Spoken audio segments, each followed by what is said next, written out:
Yeah, JRP. Villa, 11 straight home win, beating That's West right. Ham for the first time in, I think it's 5 years. But Yes, Villa managed to break that curse. They haven't beat West Ham in 10 games. 10 games. And with that said, people, you don't know, it's the last of the real. It's Zane alongside the people's favorite. Yours truly, JRP in the building. Yeah. And JRP, special shout out to everyone listening on any platform.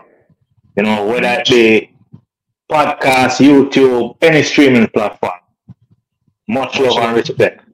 much love to our weekly listeners. Keep the love pouring in. Definitely. But JRP, Villa, I mean, Villa is flying high at the moment. Even This your this boy. this win was extra special as well. 'Cause it marks the anniversary of when Emery came to the club. So that one was extra sweet. But like I said, Villa is flying.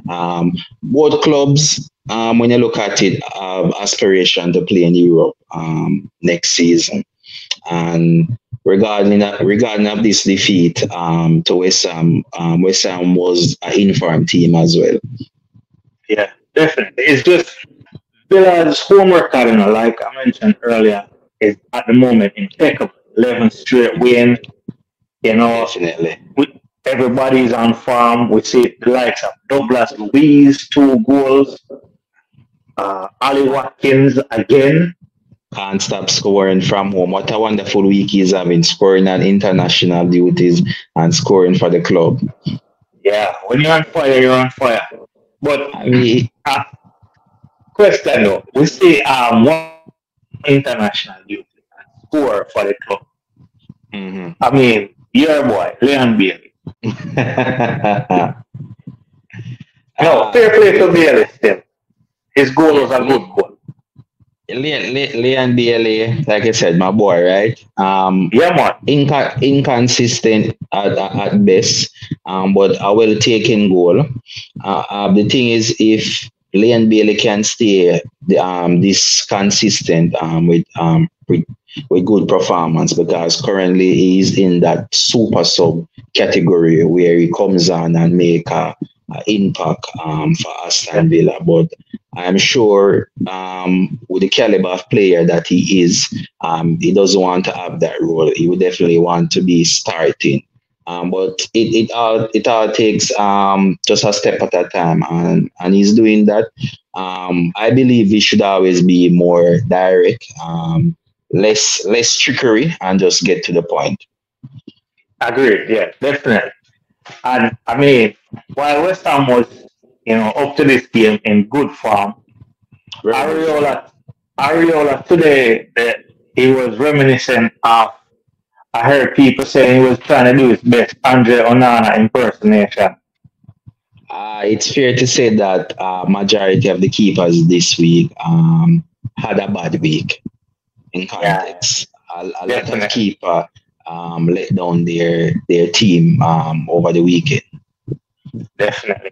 We'll touch on some of them, but first, again, congrats to Aston Villa and Emery. Definitely, Good way to celebrate a year in charge. But most Manchester definitely. United, they got another win on the bounce. That's two on the bounce. It But wasn't a classic performance by any means necessary, but they got the win. They got the now, win is it? against a struggling Sheffield. Yeah, but question is the days of the classic Manchester United performance gone? It Because is. They haven't touched that peak in the longest while.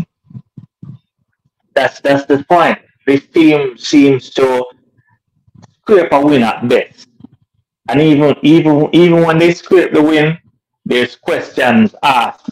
With the Onana, his goalkeeping attributes, just Hmm. overall on the pitch. The new striker that they got, which we thought would bring out the best in Rashford and himself, seems to can't score in the league, but he'll get a goal or two in Europe. So But Then, funny enough, back-to-back wins, like you said, the scorers of late are very familiar faces for Manchester United. Yeah. It's the old face that are turning up. When you look at Maguire, who had an outstanding game today, received the man of the Mm-hmm. match performance, standing ovation as well. He deserved that. He deserved And that right there. This is a player funny that enough, the entire England that was on his back, as in why he's still in the national team. He's not playing for Manchester United. They wanted him out of the club in the transfer window. And yeah, on a day like this, he did everything right.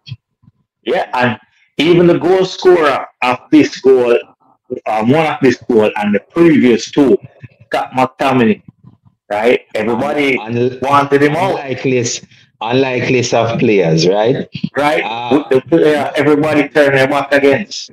But this is the atmosphere that you want to build in the camp. Like I said, it wasn't the classic performance. At times they had to scrape through, but winning breeds habit, right? And if they Yeah, can continue to get wins, it will put them in a good position come the end of the season. definitely. Well, I mean, Manchester United is definitely trying to fight for a European spot. It's the tradition, it's the name. You know, if Manchester It's a United is history. not in the history, if they're not in Europe, it's like a bigger disaster than when we didn't make Europe, And that's right? correct. And they are currently in the Champions League. They did not have the best half start. I'm sure they want to finish on a strong note come the end of the season to at least remain in the Champions League. Yeah. No, let's look at our game real quick. Mm. What can I say, JRP? I mean, this was more than controversy, goalkeeping errors, a game of Chelsea dominating for let's say 3 quarters and Arsenal basically turning up for 15-20 minutes, right? I don't think it even was 15 minutes, possibly 10 minutes.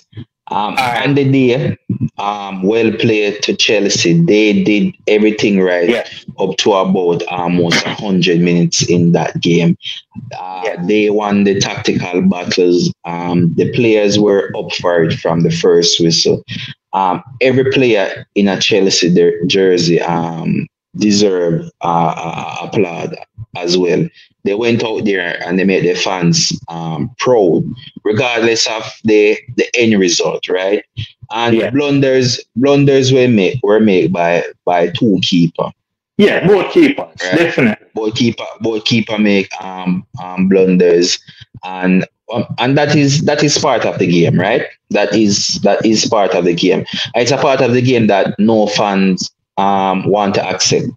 I know Chelsea fans will definitely feel down by this performance, but the way I see it is that if Chelsea can come out and at least play this way at least 8.5 times out of 10 games, right? Hmm. They will, and I said will, be in a good position. Yeah, yeah. Honestly, Chelsea, like you said, they play like this 8.5 times. This is a scary Chelsea team. But Definitely. apart from the keepers making blunders, the Hmm. refereeing decision, I for me, there's a few decisions that I don't understand what the Yes. referee was calling.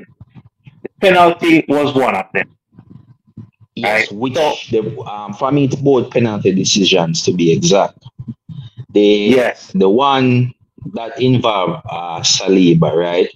To me, yes, that was a little bit harsh because when a player is in mid-air stretching for a ball, it virtually impossible that that player hands will be at his side. at his side, yeah, he's not Superman. He cannot fly like Yeah, that. and it was the opponent who was heading that ball, deflect that ball on his hand. So I didn't believe that the decision would have stand right there. The other and upon making that decision as well, Zane, it took a while. The game continued. The game went actually well near into 5 minutes before they could have stopped the game, really. And between that, anything could have happened. I mean, Arsenal could have scored. I mean, Chelsea could have even scored as well. Could have scored, yeah. Now, you think they did that because of what happened with the Liverpool-Tottenham game? Possible. Possible, but why is it that it is so hard for decision to be made or just to arrive at a decision in a speedy time? I don't understand that. Even if the VAR find it hard to come to a decision, right? Why is it the on-field official or the on-field referee, I should say, not notified within at least a minute? In a minute time. Go to the screen and take a look. Yeah, because clearly VAR has exhausted all angles of looking at that decision and can't come to a conclusion. And it took VAR at least, like I said, 3 minutes in the game to at least notify the ref and said, "Hey, you take a look at that." Yeah. And the next penalty decision, right? Involving Sanchez. Yes. I don't understand that, and it's not only in Chelsea game. That was that mimics something what Onana did the other day. Exactly. And Howard Webb came out. I don't know if they heard Howard Webb's argument for that, where they basically came out and said anything like that happens, where the goalie misses the ball and takes out a player, is a foul. It should be. Yeah, that is a foul. There's no way a keeper can come out all that way to get a ball, right? Zane miss the ball totally and take out someone from the opposing team and doesn't get a foul for that. Anywhere on the field, an outfield player did that, where he missed the ball and gets the opponent. That would be deemed as a foul. Definitely. And my other issues again was with the Palmer tackle as well. That was deemed a red card. Yeah, that was pushing on a red card. Again, Chelsea fans, Chelsea listeners, this is nothing against Chelsea. Chelsea actually played really well, right? It's the inconsistencies of the refereeing that's where the issue comes in, JRP. Tackle, like you said. That was borderline red card. It was borderline red card, and in my opinion, Chelsea should have walked away with that win. And like I said, Chelsea fans will feel hard done by it. But I want to throw a question at you, right? And it's regarding our team with Ramsdale and David Raya. I know Ramsdale wasn't there in this match, right? Because congratulations to him, he's now a dad. Yeah. You think Arteta has now created a issue, a goalkeeping issue at Arsenal, where it's now getting somewhat of a toxic environment, because there's two number one keeper fighting for this spot, right? Yeah. You see where both keepers are now shaky, and it could be a case where I'm thinking that both keepers are now looking at it and said, if I mess up, I'm out of this game. So it seems like there's this additional pressure on both keepers to try to get it right. And the other issues as well is that you want both keeper to trust their backlines, but with the rotating issue, how can that be a sense of trust right there now? Yeah. See, I agree where he may have caused an issue now, because if you looked at it, Ramsdale didn't make the type of mistakes that Raya is making. This is the second game in a row where we see Raya tries to play out from the back, and the last game against City, Alvarez closed him down, almost led to a goal. This one, he passed it straight to Cole Palmer, almost led to a goal. He recovered well to stop him. And Right.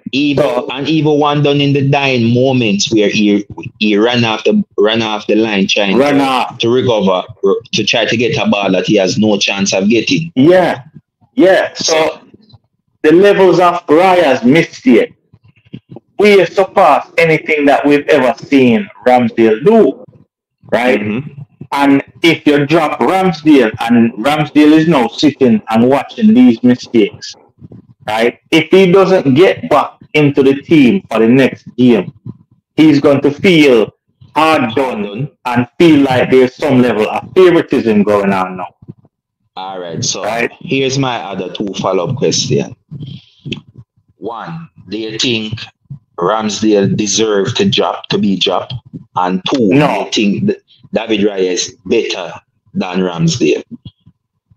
I don't think Ramsdale deserves to be dropped.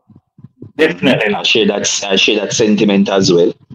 And I don't think Raya is better. They say he's a better shot stopper. I've yet to see that. They say he's a better passer of the ball. We have yet to see that as well, that distribution as well. Because yeah, I've yet to see that. Many of his distribution in the last two games, right? Question marks, very questionable. But like I said, regarding that, I don't know if he's nervous. I don't know if he's saying that like, hey, if I should make a mistake here, there's Ramsdale. So to me, I believe Arteta have created that environment, that goalkeeper environment, unnecessary goalkeeping environment that wasn't needed. So you're expected to see Ramsdale in the Champions League midweek? Yeah, definitely. And if he's not in the Champions League squad, you definitely have to put him back in the Premier League squad. Because I also believe that the back line had a relationship with Ramsdale, right? Yes. They had a better understanding with Ramsdale, right? And yes, it may take time with Raya, but earn your way into the team, right? Earn your way into the team. I share the same sentiment with you, Zane. I don't believe that Ramsdale did a lot that require him to be dropped. I heard the argument that Ramsdale got us into the top four, but he won't get us into the title. Here's what my thing, and many people may not agree, right? I believe when you look at last season and you look at the goals that we conceded, right? I think we conceded something. I can't remember off the top of my head, but I think we conceded something like 6 more goals than City, something along that line. And Arteta did the smart thing and went for Declan Rice. That's why he went for Declan Rice to cover that back line. It wasn't a goalkeeping issue. No, because remember, Ramsdale was second to De Gea in terms of the Golden Glove by one game, by one clean sheet. So I don't think it was ever a goalkeeping issue. We got that player in now, and Declan Rice is proving why he costs that amount of money. Right. Yeah, I just think, honestly, I believe that Arteta wanted competition in every spot, but this now has created, like we said, that kind of environment where that wasn't hopefully right. And hopefully goalkeepers can work together and figure it out and help each other. Because if not, it's going to be to the detriment of the team. Right. But let's stick a pin in our result and look at Newcastle. High-flying Newcastle. You're right. High-flying Newcastle. Look, in all fairness, Crystal Palace is a kind of depleted team at the moment, right? Without the likes of Leeds and Eze. And in all fairness as well, they haven't conceded in their last 3 games. Exactly. While their attack is, bare minimum. Missing. Yes, defensive-wise, they're still one of the best defenses in the league. And when you see a Newcastle team turn up and absolutely steamroll Crystal Palace, Correct. look, Newcastle deserves their spot deserves to be in the top four, right? I wasn't expecting, sorry, I wasn't expecting the performance like that. I believe No, that it would have been much a tighter tight game. Yeah, because like I said, Crystal attack may have been minimized a lot with the likes of Zaha not there, yeah, Elise not there at the injured. moment, injured and stuff like that. But yeah, at least the core back line is still there. And when you say a Newcastle, just like I said, make really, really light work of that. Um, couple weeks ago, we were saying that Newcastle were having a very inconsistent season Yeah, so far, but in their last couple of games, they have managed to step up. The other good thing as well is that they are raking in these results because their couple of upcoming fixtures are going to be a little bit challenging or yeah, difficult, especially in Europe and in the league as well. yeah, definitely, definitely. But So I mean, they, when Newcastle is high flying because after they demolished PSG, they didn't let that get to their head. They just kept that momentum going. and they have Borussia Dortmund coming up midweek, Woo! and they also have Arsenal coming to visit them as well. Visit them, yeah, yeah. So The games are coming thick and fast. like I said, tough times ahead for Newcastle, but they are doing what's needed to be done to build on that, to build that momentum going. And even if they should come up against these more difficult opponents, right? If they can manage to get a draw, that would be well done for them. Definitely, definitely. No, a team that's still in momentum, and it's a team that we speak about a lot as the only newly promoted team that we see may stay in the Premier League. Luton Town. I thought in this Mm-hmm. game Luton was dead and buried, but to fight back, No, the fight. right? To fight, oh man, well done. Especially at away at Nottingham Forest, whose we all know home form is exceptional, right? Yeah. But Luton's fight back, man. Give them props for that. Like I said, I believe Luton will be one of the promoted teams that will stay up. I don't believe Burnley will stay up or Sheffield. I know I sound like a broken record every week, but I don't see those two teams staying up. But Luton for sure. And Yeah, the thing is, if Sheffield and Burnley keep losing, and then you can add Bournemouth Bournemouth. or Yep, whoever in that maybe. mix, they will definitely stand an even greater chance of escaping. Yeah, yeah. And as we speak about Bournemouth, they're still winless. We've It had doesn't it this is doesn't get what two easier from here. international breaks. Yes, It's it been doesn't get two easier from international here. breaks. And the thing is that JRP, they actually had the lead in this game. You know? They Yes, had the lead, it was what Billing score. Billy. They were playing good as usual. Again, they were. Mm-hmm. This reminds me of a couple of seasons ago when we used to say Wolves are playing good, they're But just they're not not scoring. scoring. Yeah, Here's my thing with Bournemouth. You know where that goal is going to come from. You know. hmm hmm It yeah, is one person that is literally carrying the burden of scoring the goals for them. If he does not score, then who else? yeah. That's the problem. That's the problem, right? Normally it was Solanke, but no farm at the moment, No farm at the right? moment. So that's the question.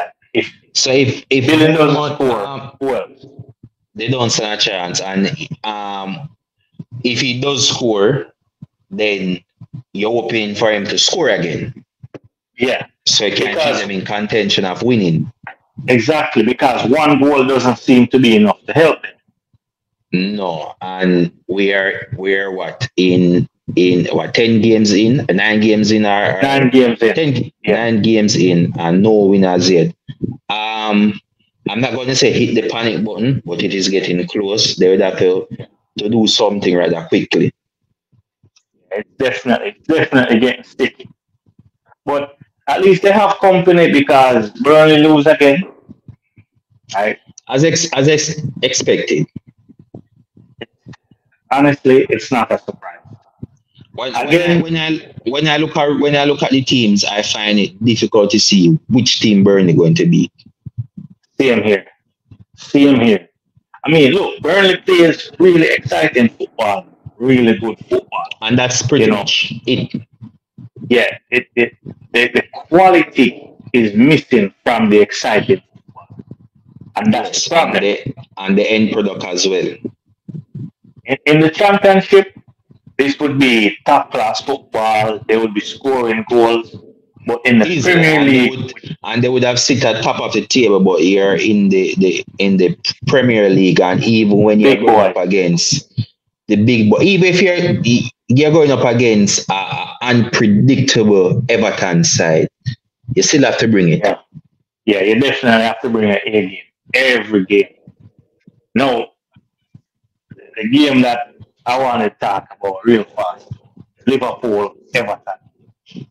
Always seem to be Everton, right? Merseyside derby. I'm telling you. Now, this game, shrouded in controversy as usual, but Mm-hmm. the Egyptian king comes away with it again, right? And This I guy, like that name that they gave him, Egyptian King. yeah, man, this guy seems to score every derby, every Every Merseyside derby. derby. And And he is the last of the front three that used to torment many side in the EPL. There's no Mane yeah, there as again, and there's no what's no, his name again? Coutinho, Firmino, Firmino. Yes, Firmino. he's no longer there. So um Klopp is still finding it difficult to select his front three, but we know that the first person named on that team sheet is Salah. Definitely, definitely. And he didn't disappoint. He delivered again. He's been slowly going about his business. No, Last season he was pretty much playing in the shadow of Alan. To be fair, yeah. To be, everybody um, was. well, yeah, pretty much the entire 19 teams and other strikers were playing in the shadow. Yeah, yeah, Um, but this season he's getting the job done. Not saying that he wasn't last season, but he's getting the job done. yeah, man. Now, my question to you: you think Liverpool are genuine title contenders? I'm not sure about genuine title contenders because to be fair, we could throw other teams in the mix as well. I mean, when you look there, there's Tottenham Newcastle. as well, there's Newcastle as well. There's also Aston Villa. Not saying they're title contenders, but they're surely top four contenders as well. Yeah, You look at even West Ham as well. That's another top four contender as well. You look at true. Man U as well. A couple weeks ago, I mentioned Chelsea and we laugh, but like I said, if Chelsea can Mhm. get in that, put in that 8.5 performance out of every 10 game that they play, they will be up there as well. So I believe the title race will come down to the last. Yeah, In my opinion, I believe it will. I believe Arsenal will be up there as well. I believe City will be up there as well. Newcastle, I believe, will be fishing around, and I'm not ruling out Liverpool. definitely not. And you see, that's the reason I left the title, the champions, and everybody's favorite for the title for last, because their game against Brighton, right? While we know Brighton can take on any team on any given day, we Yes, expected the City team to turn up, they did. bounce back and blow them away. But it Hmm. was it was the contrary. In the first Yeah, half, it was all City, but then Brighton came back into the game and it looks scruffy and very nervy for City in the end. Yeah, we all thought that City would have blown Brighton away, especially with that leaky backline for Brighton. They have Yeah, been yeah. conceding a lot of goals, right? And City, you could say, just escaped by the ju- pretty much escape, Larry a Martin. narrow escape Yeah, by the yeah. narrowest of margin, right? And you would have thought more confidence would have been in the team that now Rodri is back Yeah, but from and John Stones as suspension well. and Yeah, John John Stone as Stones. well.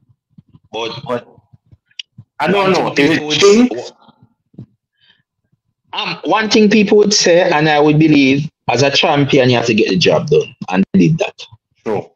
They didn't do it in their old fashion way of getting blowing away their opponents by 6 or 4 goals, or winning it by in the first 15 minutes. It came down to the last. A certain Mitoma doing the damage. I'm still surprised he's still there. To be exact, I'm surprised Give it till no January. top team come in and capture him as yet. Give it till When a player January. can make Kyle Walker look basic, Oh man, look average. average, Look average. and not many players in the league can do that to a Kyle Walker. Honestly, since the start of the season, I don't think anyone's done that to Kyle Walker. No, it's very difficult to just dribble past Kyle Walker, or very difficult to just beat him with sheer pace. Yeah, yeah. You can't beat him with pace or tricks. And You know? he's quite strong as well. So it's not easy to get him off his ball. It's not easy to defend your ball against him. But like I said, City went in. Their two main man did the damage. Yeah. I believe Alvarez doesn't get enough praise as he should. Agreed. Because Agreed. to me, he's a much better all-round player than Alan.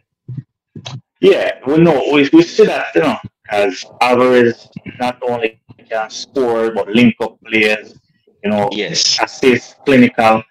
Haaland is if he gets 4 touches, he's gonna score 2. he's going. That's how deadly he is, and hence the reason I believe why they complement each other well. But fair play to City if they keep turning over result like this, Zane, and when that certain player by the name of De Bruyne comes back. Gosh, man. I mean, we can see why they're everybody's favorite still enough. But They are going to be everyone's favorite. If City win another Premier League title, this will be the first time anybody's won 4 in a row. And it needs to be, and someone needs to end that. But let it not be Tottenham, so let it be us. And with that, that's a perfect way to end right there. Yeah, definitely perfect way to end. Let it be us. Let it be But us. people, once again, we give everybody thanks. Whatever media you use listening, whether you're watching YouTube or listening on podcast, go right ahead and touch the like button. Put them for JRP. Man. Mash it up. Yeah. Subscribe if you haven't subscribed already. Yes. Follow us on TikTok as well.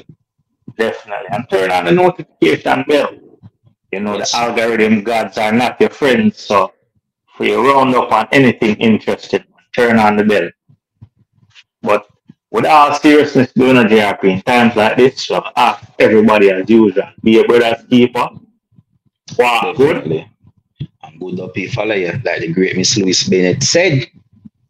Yeah. People. Until then.